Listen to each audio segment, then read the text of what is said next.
पुस्तकांच्या गावाचा नवा अध्याय. नवेगाव बांधला मिळाली पुस्तकांचे गाव म्हणून नवी ओळख. निसर्ग पर्यटनासाठी प्रसिद्ध असलेल्या गोंदिया जिल्ह्यातील नवेगाव बांध गावाने आता आणखी एक मानाचा तुरा आपल्या शिरपेचात रोवला आहे. नवेगाव बांध येथे पुस्तकांच्या गावाचे लोकार्पण आणि पुस्तक दालनाच्या शुभारंभाचा सोहळा उत्साहात पार पडला. कृषी उत्पन्न बाजार समिती नवेगाव बांध येथे आयोजित कार्यक्रमात उद्योग व मराठी भाषा मंत्री डॉक्टर उदय सावंत यांच्या हस्ते पुस्तकांच्या गावाचे उद्घाटन करण्यात आले. यावेळी गोंदिया जिल्हाधिकारी मंदार पत्की तसेच अर्जुनी मोरगाव विधानसभा क्षेत्राचे आमदार राजकुमार बडोले यांची प्रमुख उपस्थिती होती.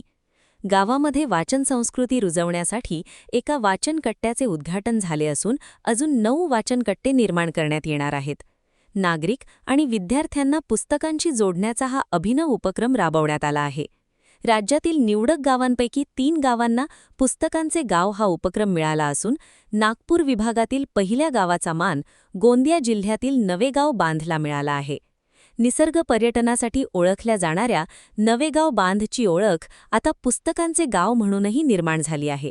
पर्यटनासोबतच वाचन संस्कृतीला चालना देणाऱ्या या उपक्रमामुळे गावातील विद्यार्थ्यांसह नागरिकांसाठी ज्ञानाची नवी दारे खुली झाली आहेत. निसर्गाच्या सानिध्यात आता पुस्तकांचीही साथ. वाचन संस्कृतीचा नवा अध्याय सुरू करत नवेगाव बांधने पुस्तकांचे गाव म्हणून नवी ओळख निर्माण केली आहे. हा जो परिसर आहे हा ऐतिहासिक आणि साहित्यिकांचा परिसर आहे. यामध्ये पुस्तकांचं गाव आवश्यक आहे अशा पद्धतीची मागणी बडोले साहेबांनी देखील केलेली होती, आमच्या सर्व सहकाऱ्यांनी केली होती. लोकार्पणाला थोडा उशीर झाला आहे, परंतु मी इथं आत्ता आमच्या सगळ्या मंडळींना सूचना दिल्या आहेत की 10,000 पुस्तकं असलेली 10 दालनं ही आपल्याला या परिसरामध्ये सुरू करायचे. या भागामध्ये पर्यटक देखील मोठ्या पद्धतीने येतो, त्याला वाचनाचं दालन खुलं झालं पाहिजे. यासाठी मला असं वाटतं की विदर्भातलं पहिलं पुस्तकांचं गाव आज आम्ही या ठिकाणी सुरू करतोय. काल मी भंडाऱ्यामध्ये होतो. भंडाऱ्यामध्ये देखील गणेशपूर आणि लाखनी ही 2 गावं जी आहेत त्याच्यामध्ये एका ठिकाणी कवितांचं गाव आणि दुसऱ्या ठिकाणी पुस्तकांचं गाव असं सुरू करण्याचा आम्ही निर्णय घेतला आहे. आज माझी संध्याकाळी गोंदियामध्ये देखील मराठी भाषिकांवर प्रेम करणाऱ्या साहित्यिकांची चर्चा आहे. आज देखील गोंदियासाठी भरपूर काही आम्ही देऊन जाणार आहोत. एक वाचनाची एक कल्चर या ठिकाणी निर्माण होईल आणि झाडीपट्टीचं जे साहित्य आहे त्याला पण या ठिकाणी प्रचंड मोठ्या प्रमाणामध्ये उभार भेटेल.